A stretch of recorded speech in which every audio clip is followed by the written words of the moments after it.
हां, हे पहा विद्यार्थी मित्रांनो, विद्युत निर्मिती प्रक्रिया आणि पर्यावरण याच्याविषयी आपणाला आता शिकायचं आहे. आता विद्युत निर्मिती जे आपण पाहिले, औष्णिक विद्युत निर्मिती पाहिली, नैसर्गिक वायू विद्युत निर्मिती पाहिली, परत केंद्रकीय विखंडन पाहिलं, अ, अणु विद्युत निर्मिती पाहिली.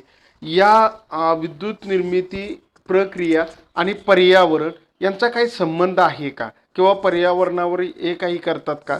तर बघा, कोळसा, नैसर्गिक वायू यासारखी खनिज इंधनं आणि युरेनियम अथवा प्लुटोनियम यासारख्या आण्विक इंधनं वापरून केलेली विद्युत निर्मिती ही पर्यावरण स्नेही नाही. आता त्यांनी खूप छान मुद्दा सांगितले.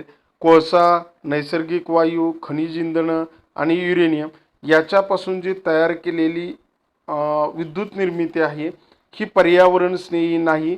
म्हणजे या ऊर्जा स्रोताचा वापर करून विद्युत निर्मिती जर आपण केली, उदाहरणार्थ कोळसा, नैसर्गिक वायू, युरेनियम, प्लुटोनियम यासारख्या जर ऊर्जा स्रोताचा वापर करून जर आपण विद्युत निर्मिती जर केली, तर त्या वापरामुळे पर्यावरणावर दुष्परिणाम होऊ शकतात.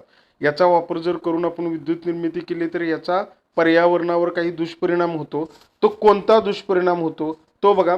एक आहे पहिला, कोळसा, नैसर्गिक वायू यासारखी खनिज इंधनाच्या ज्वलनातून आपण अगोदर शिकलो की कोळसा आणि नैसर्गिक वायू यासारख्या खनिज इंधनाच्या ज्वलनातून काही घटक वायूची आणि कणांची निर्मिती होते. काही घटक वायू आणि कणांची निर्मिती होऊन ते हवेत मिसळले जातात, म्हणजे हवेत मिसळतात. त्यामुळं हवा प्रदूषित होते, हे आपण पाहिलंच आहे. इंधनाच्या अपूर्ण ज्वलनातून कार्बन मोनॉक्साईडचं सूत्र आहे CO. कार्बन मोनॉक्साईड म्हणजे CO, कार्बन डायऑक्साईड याचा आपल्या आरोग्यावर दुष्परिणाम होतो. इंधनाच्या ज्वलनातून निर्माण होणारे कार्बन डायऑक्साईडचे वातावरणातील प्रमाण वाढल्याने पर्यावरणावर त्याचे दुष्परिणाम होतात. जागतिक तापमान वाढ, जर कार्बन डायऑक्साईड वायूचं प्रमाण जर वातावरणामध्ये वाढलं तर जागतिक तापमान ग्लोबलायझेशन म्हणतो आपण, तापमान वाढ हे त्याचेच उदाहरण आहे. पेट्रोल, डिझेल, कोळसा याच्या ज्वलनातून निर्माण होणारा नायट्रोजन डायऑक्साईडमुळं आम्लवर्षा म्हणजे आम्लाचा पाऊस, जो आपण 9वीमध्ये शिकलो आम्लवर्षा म्हणजे काय, ज्याच्यामध्ये नायट्रोजन डायऑक्साईड असतं, यासारखे परिणाम होतात. जीवाश्म इंधनाच्या अपूर्ण ज्वलनातून, जे जीवाश्म इंधनं आहेत पेट्रोल, डिझेल, रॉकेल याच्या अपूर्ण ज्वलनातून त्याच्या धुरातील काही कण हवेमध्ये मिसळतात. यामुळं दम्यासारखे जे आजार आहेत ते श्वसन संस्थेचे विकार आपणाला होऊ शकतात. आता दुसरा मुद्दा त्यांनी दिलेला आहे बघा. कोळसा, खनिज तेल म्हणजे पेट्रोल, डिझेल आणि नैसर्गिक वायू LPG आणि CNG ही सारी जीवाश्म इंधनं म्हणजे खनिज इंधनं तयार होण्यासाठी जे जीवाश्म आहेत हे गाडले जातील आणि त्या मेलेल्या प्राण्यापासून बऱ्याच वर्षानंतर हे जीवाश्म इंधनं तयार होतात. लाखो वर्ष लागतात. शिवाय भूगर्भातील त्यांचे साठेही मर्यादित आहेत. त्यामुळं भविष्यकाळात हे साठे संपणार आहेत याची आपणाला सर्वांना जाणीव आहे. असं म्हटलं जातं की ज्या वेगानं आपण हे इंधनाचे साठे आत्ता वापरत आहोत, त्याच वेगानं जर आपण कोळशाचे जागतिक साठे जर वापरत गेलो किंवा जीवाश्म इंधनाचे साठे जर वापरत गेलो तर येत्या 200 वर्षात तर नैसर्गिक वायूचे साठे येत्या 200 ते 300 वर्षात या पृथ्वीच्या पृष्ठभागातून संपतील.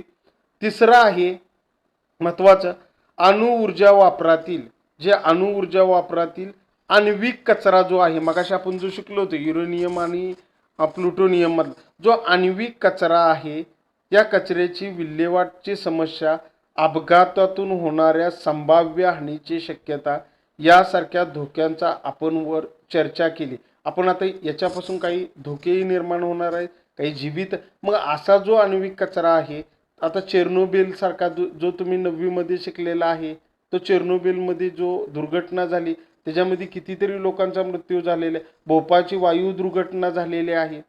या सर्व बाबी लक्षात घेता खनिज इंधनापासून आणि ऊर्जेपासून मिळालेली विद्युत ऊर्जा पर्यावरण स्नेही नाही असं म्हणता येईल. याचाच अर्थ ही जी आहे ही ऊर्जा निर्मिती तुमची पर्यावरण स्नेही नाही असं आपण ठामपणे सांगू शकतो. आता पुढचा मुद्दा एक तुम्हाला इथं दिलेला आहे बघा. पर्यावरण स्नेही ऊर्जेकडे अर्थातच हरित ऊर्जेच्या दिशेनं. आता बघा, विद्युत निर्मितीसाठी इतरही असे काही मार्ग आहेत. फक्त एवढेच मार्ग नाहीत. औष्णिक, अणुविद्युत किंवा नैसर्गिक वायू याच्यापेक्षा वेगळे मार्ग आहेत की ज्यामध्ये वर उल्लेखलेल्या समस्या उद्भवत नाहीत. जर दुसऱ्या मार्गापासून जर विद्युत निर्मिती केली तर जे आपण आत्ता सांगितले त्या समस्या ज्या आहेत त्या उद्भवणार नाहीत. जलसाठ्यापासून विद्युत निर्मिती म्हणजे पाण्याच्या साठ्यापासून आपण विद्युत निर्मिती करू शकतो. पुढचा दिलेला आहे पवन ऊर्जा निर्मिती, सौर ऊर्जा निर्मिती, जैविक इंधनापासून ऊर्जा निर्मिती, असे वेगवेगळ्या पासून आपल्याला ऊर्जा निर्मिती करू शकतो. यामध्ये वापर करण्यात येत असलेले ऊर्जा स्रोत, ह्याच्यामध्ये कोणत्या ऊर्जा स्रोतांचा वापर केला जातो म्हणजे जलसाठा, वेगात वाहणारा वारा, सूर्यप्रकाश, जैविक इंधन हे कधीही न संपणारे स्रोत आहेत. बघा, आता आपण जे वरती पाहिले हे स्रोत कधी ना कधी जीवाश्म इंधनाचे स्रोत संपणार आहेत. पण आता जे आपण शिकणार आहोत सौर ऊर्जा, वारा, पाणी हे कधीही न संपणारे स्रोत आहेत. बघा, शाश्वत आहेत. शिवाय यामध्ये वर उल्लेखलेल्या पर्यावरणीय समस्या निर्माण होत नाहीत. म्हणजे याच्यापासून जर आपण वीज निर्मिती केली तर कोणत्याही प्रकारच्या पर्यावरणाला याच्यापासून धोका निर्माण होत नाही. यालाच आपण हरित ऊर्जा असंही म्हणतो. आणि याच ऊर्जेला आपल्याला कोणती ऊर्जा म्हणायची आहे? हरित ऊर्जा. कोळसा, नैसर्गिक वायू, खनिज तेल, अणुइंधन याच्या वापरातील धोके ओळखून आज जगात सर्वात पर्यावरण स्नेही अर्थात हरित ऊर्जेच्या दिशेनं आपण वाटचाल करत आहोत. आता याच्यातले आपण एका पहिल्या ऊर्जेचा अभ्यास करणार आहोत. ती पहिली ऊर्जा जी आहे ती पहिली ऊर्जा तुमची कोणती आहे? जलविद्युत. आता जलविद्युत म्हणजे काय तर पाण्यापासून ऊर्जा निर्माण करणे. आता जलविद्युत निर्मिती केंद्र जे आहेत, आता ती जलविद्युत निर्मिती केंद्र कुठं आहेत किंवा ती कशी आहेत तर बघा याचा आपण अभ्यास करणार आहोत. वाहत्या पाण्यातील गतिज ऊर्जा, जे वाहतं पाणी आहे, जे स्थिर पाणी आहे त्याच्यामध्ये स्थितीज ऊर्जा, जे वाहतं पाणी आहे ती गतिज ऊर्जा, अथवा साठवलेल्या पाण्यातील स्थितीज ऊर्जा हा ऊर्जेचा एक पारंपरिक स्रोत आहे. जलविद्युत निर्मिती केंद्रात धरणात साठवलेल्या पाण्यातील स्थितीज ऊर्जे म्हणजे धरणात, आता उदाहरणार्थ समजा हे धरण आहे, या धरणामध्ये साठवलेले हे जे पाणी आहे ते स्थितीज ऊर्जा आहे. या स्थितीज ऊर्जेचं रूपांतर कोणत्या ऊर्जेत करावं लागतं आपल्याला? गतिज ऊर्जेत. गतिज ऊर्जेत केले जातं. गतिमान पाणी पाईपद्वारे धरणाच्या पायथ्याशी असणाऱ्या टर्बाईन, मग ही जी पाईप आहे या पाईप, हे धरण आहे, या पाईपमधून ह्या धरणाच्या खालच्या बाजूला म्हणजे टर्बाईनपर्यंत आणलं जातं. धरणाच्या पायथ्याला आणून त्यातील गतिज ऊर्जेच्या आधारे हे जे वरून वाहणारं पाणी आहे ह्याच्यामधले जे टर्बाईन्स आहेत ते टर्बाईन्स काय केले जातात? फिरवले जातात. टर्बाईनला जोडलेले जनित्र फिरून विद्युत निर्मिती होते. जलविद्युत केंद्रातील विविध टप्पे तुम्हाला खालील आकृतीत दाखवलेले आहे बघा. पाण्याच्या स्थितीज ऊर्जेचा असणारा साठा म्हणजे धरणात साठवलेले पाटे, पाण्यावर चालणारे म्हणजे ते पाईपद्वारे ज्या वेळेला आपण खाली आणतो त्यावेळेला ते टर्बाईन चालले जातात, त्याला काय जोडलेले आहेत? जनित्र. आणि याच्यापासून काय निर्मिती होते? तुमची विद्युत ऊर्जा निर्मिती होते. विद्यार्थी मित्रांनो, इथे तुम्हाला पुढचा भाग दिलेला आहे. जलविद्युत केंद्रासाठी ऊर्जा रूपांतरित दर्शवणारी आकृती. प्रवाह, आपण आता वरती प्रवाह त्याचे आकृती कशी काढायची? प्रवाह आकृती बघा. पाण्यात असणारे स्थितीज ऊर्जेचा साठा, वाहत्या पाण्यातील गतिज ऊर्जा आणि त्या गतिज ऊर्जेचं रूपांतर, त्या गतिज ऊर्जेचा वापर आपण कशासाठी केला आहे? टर्बाईनमधील गतिज ऊर्जा म्हणजे टर्बाईन फिरवण्यासाठी, आणि त्याचा उपयोग, त्याला आपण जनित्र जोडला आणि त्याच्यापासून विद्युत ऊर्जा तयार केलेली आहे. बघा, जलविद्युत केंद्राचा आराखडा खालील आकृतीत दाखवलेला आहे. आता जलविद्युत केंद्राचा जर आराखडा आपण पाहिला तर पाहणं तो खालच्या आकृतीमध्ये दाखवलेला आहे. धरणाच्या एकूण उंचीच्या जवळपास मध्यभागापासून बिंदू बी पाणी एका मार्गिकेतून टर्बाईनपर्यंत पोहोचलं जातं. आता जर आपण इथं हे केलं असेल, ही जर आकृती पाहिली तर या आकृतीमध्ये ही जलविद्युत निर्मिती केंद्राची आकृती आहे. आता ह्या बाजूला आहे हा पाण्याचा साठा दाखवलेला आहे, ही धरण आहे, ह्या धरणाचे हे दरवाजे आहेत इथं दाखवलेले. आता आपण मगाशी जसं सांगितलं पाईपद्वारे हे जे पाणी इथं झडप आहे, त्या झडपेतून हे जे येणं दाखवलेलं रंगाने हे पाणी कुठं आणलं जातं, इथं आणलं जातं. इथं हे टर्बाईन जोडलेले आहेत, ह्या टर्बाईन ते ह्या पाण्याच्या ह्याच्यापासून ते पात्यापासून फिरवले जातात. फिरवल्यानंतर त्याच्यापासून हे जनित्र जोडलेले आहेत आणि ह्या जनित्रापासून इथं ही विद्युत निर्मिती तयार केलेली. आता ह्याच्यावर बाळांनो काही आपणाला त्यांनी प्रश्न विचारलेले आहेत, त्या प्रश्नाचा आपण विचार करणार आहोत. त्यांनी पहिला प्रश्न आपणाला विचारलेला आहे बघा, जरा डोके चालवा, खूप महत्त्वाचा प्रश्न आहे आणि तो बिंदू बी बिंदू कुठं आहे आपला. आता बी जो बिंदू आहे तो इथं आहे. या बी बिंदूपासून बी बिंदूच्या संदर्भात किती पाण्याच्या स्थितीज ऊर्जेचं रूपांतर विद्युत ऊर्जेमध्ये होईल. आता ह्या बी बिंदूच्या बघा जलविद्युत केंद्रातील झडप, ही जी झडप आहे ही झडप उघडल्यानंतर बी येथून हे जे पाणी आहे ते पाणी कुठे येणार आहे तुमचं, ते पाणी गतिज म्हणजे गतीनं वाहू लागेल.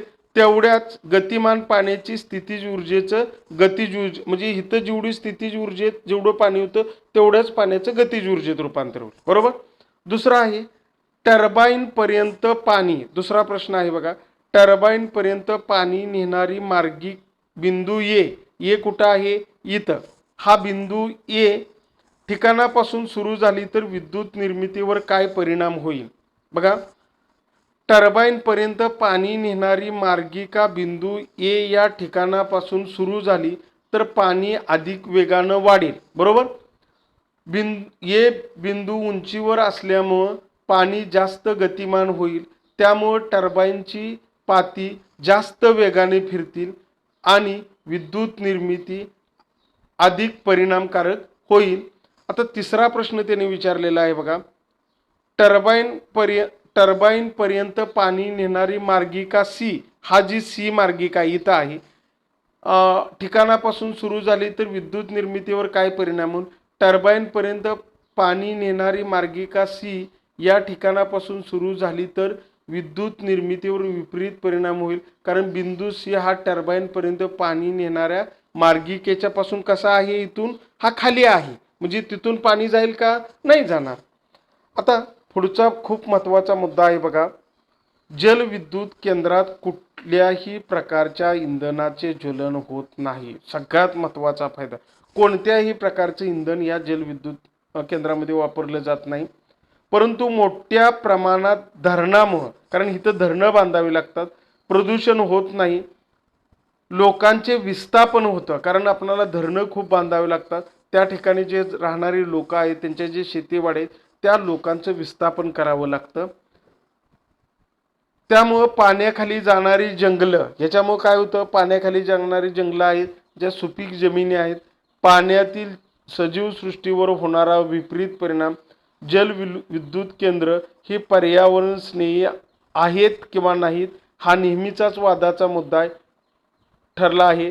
तुम्हाला याविषयी काय वाटतं, तर हे पाहणं काही वेळेला पर्यावरण स्नेही पण आहेत आणि जर आपण यांचा विचार केला तर ते पर्यावरण स्नेही पण नाहीत. आता जलविद्युत निर्मितीचे काही फायदे आपल्याला शिकायचे. तुम्हाला परीक्षेला प्रश्न विचार, जलविद्युत निर्मितीचे काही फायदे कोणते आहेत.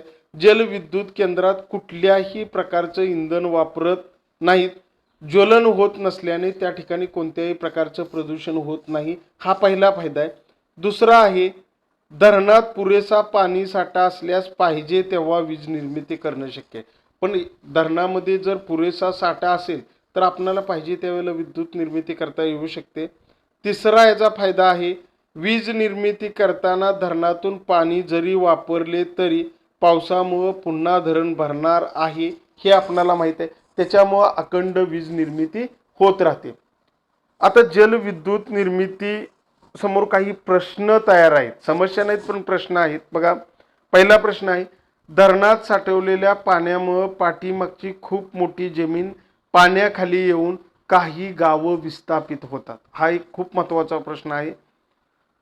विस्थापित लोकांच्या पुनर्वसनाचा प्रश्न निर्माण होतो. मोठ्या प्रमाणात सुपीक जमीन आणि जंगलं पाण्याखाली येऊ शकतात. दुसरं आहे बघा, वाहत्या पाण्याचा प्रवाह अडल्यामुळं पाण्यातील सजीव सृष्टीवर त्याचा विपरीत परिणाम होऊ शकतो. हां, हे विद्यार्थी मित्रांनो, इथं तुम्हाला सांगितलेलं आहे, हे तुम्हाला माहीत आहे का? आता काय सांगितलेलं आहे बघा इथं, हे लक्षात ठेवायचं. माहीत आहे का? भारतातील काही प्रमुख जलविद्युत निर्मिती केंद्र, आपल्या जर महाराष्ट्राचा आपण विचार केला तर महाराष्ट्रामध्ये प्रमुख जलविद्युत केंद्र जे आहे ते कोयना, सातारा जिल्ह्यामध्ये महाबळेश्वरच्या जवळ कोयना धरण आहे, तिथं आहे बघा. ठिकाण आहे टिहरी, हे उत्तराखंडमध्ये, त्याच्यापासून 2400 मेगावॅट. कोयना महाराष्ट्रामध्ये 1960 मेगावॅट. श्रीशैलम आंध्र प्रदेशामध्ये आहे. नाथपा झाक्री हिमाचल प्रदेशामध्ये. हे जे आहे आपल्यामध्ये असणारे हे कोयना धरण आहे. या कोयना धरणामध्ये विद्युत निर्मिती केली जाते. आता पुढचा जो मुद्दा आहे तो शिकण्याच्या अगोदर आपण पवन ऊर्जेवर आधारित विद्युत निर्मिती बघा. आता पवन ऊर्जेवर आधारित जी विद्युत निर्मिती आहे ती कशी होते? पवन म्हणजे हवा. तर बघा, वाहत्या हवेमध्ये जी वाहत्या हवा आहे त्या वाहत्या हवेमध्ये असलेल्या गतिज ऊर्जेचे, म्हणजे वाहती हवा याच्यामध्ये कोणती ऊर्जा आहे? गतिज ऊर्जा.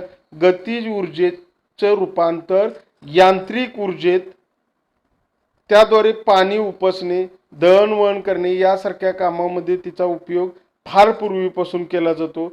याच ऊर्जेचा वापर करून विद्युत ऊर्जेची निर्मिती करता येते.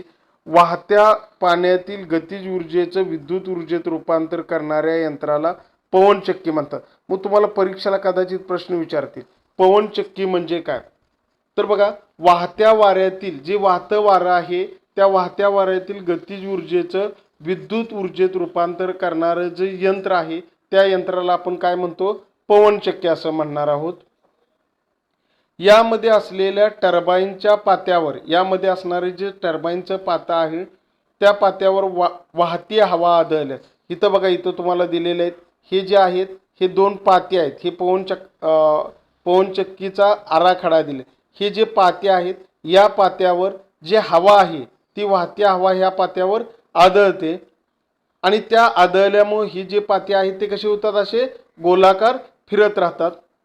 टर्बाईनचा अक्ष गती वाढवणाऱ्या गिअर बॉक्स, इथं जो आहे तो तुम्हाला इथं गिअर बॉक्स त्यांनी जोडलेला आहे मार्फत जनित्राला ही जोडलेला आहे. ही गिअर बॉक्स कशाला जोडलेला आहे?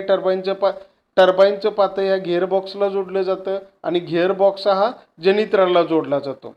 फिरणाऱ्या पात्यामुळं जनित्र फिरतं. हे पातं फिरल्यामुळं ते जनित्र फिरलं जातं आणि याच्यापासून विद्युत ऊर्जा निर्मिती होते. पवन ऊर्जापासून विद्युत निर्मितीतले विविध टप्पे खालील दाखवता येतात. पवनचक्कीचा आराखडा पुढील आकृतीमध्ये त्यांनी दाखवलेला आहे. आता आपण सांगितलं त्याच्याविषयी. बघा, ह्याच्यामध्ये काय दिलेलं आहे? विशिष्ट वेगाने वाहणारी जी हवा आहे या हवेत फिरणारे मोठे पाते असणारे हे जे टर्बाईन्स आहेत ते कशाला जोडलेले आहेत? जनित्रा. आणि जनित्रापासून काय निर्माण केली जाते? विद्युत ऊर्जा. पवन ऊर्जेवर आधारित विद्युत निर्मिती केंद्र टप्प्याटप्प्यानं होणारे ऊर्जा रूपांतर खालील तुम्हाला आकृतीत दाखवलेलं आहे बघा. वाहत्या वाऱ्यातील गतिज ऊर्जेचं रूपांतर टर्बाईनमधील गती फिरवण्यासाठी केलं जातं आणि याचा उपयोग आपण कशासाठी करतो? विद्युत ऊर्जा निर्मितीसाठी करतो.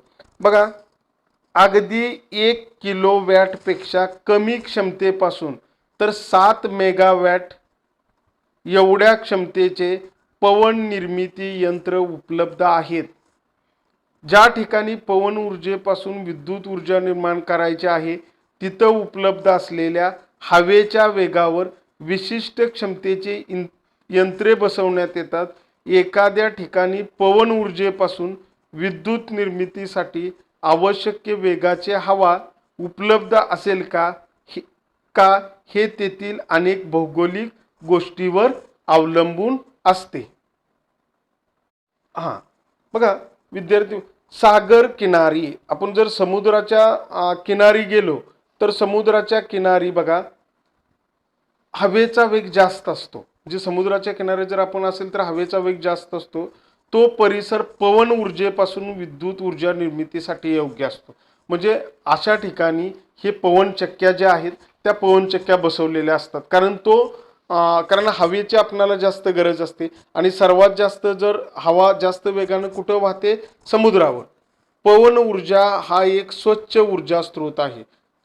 परंतु पवनचक्कीच्या साहाय्याने विद्युत निर्मितीसाठी आवश्यक असलेले विशिष्ट वेगाचे हवा सर्वत्र उपलब्ध नसते. त्यामुळे याचा उपयोग काहीसा मर्यादित आहे. म्हणजे हवा सर्व ठिकाणी सारखी नसते. ज्या ठिकाणी हवेचं प्रमाण जास्त असतं अशाच ठिकाणी ह्या पवन ऊर्जेचा वापर केलेला असतो. बघा, माहिती मिळवायला सांगितलेली आहे तुम्हाला. भारतातील काही प्रमुख पवन विद्युत निर्मिती केंद्र, त्याच्या क्षमता याबद्दल माहिती मिळवा आणि त्यांचे ठिकाण, राज्य, निर्मिती क्षमता, मेगावॅट या स्वरूपात तक्ता तयार करा. म्हणजे आपल्या आता जर आपण महाराष्ट्रामध्ये जर विचार केला तर पश्चिम महाराष्ट्रामध्ये असे पवन ऊर्जा जे प्रकल्प आहेत ते खूप मोठ्या डोंगरावरती बसवलेले आहेत. कारण डोंगरावरतून जी हवा जी आहे त्या हवेचं प्रमाण तिथं जास्त प्रमाणात असतं.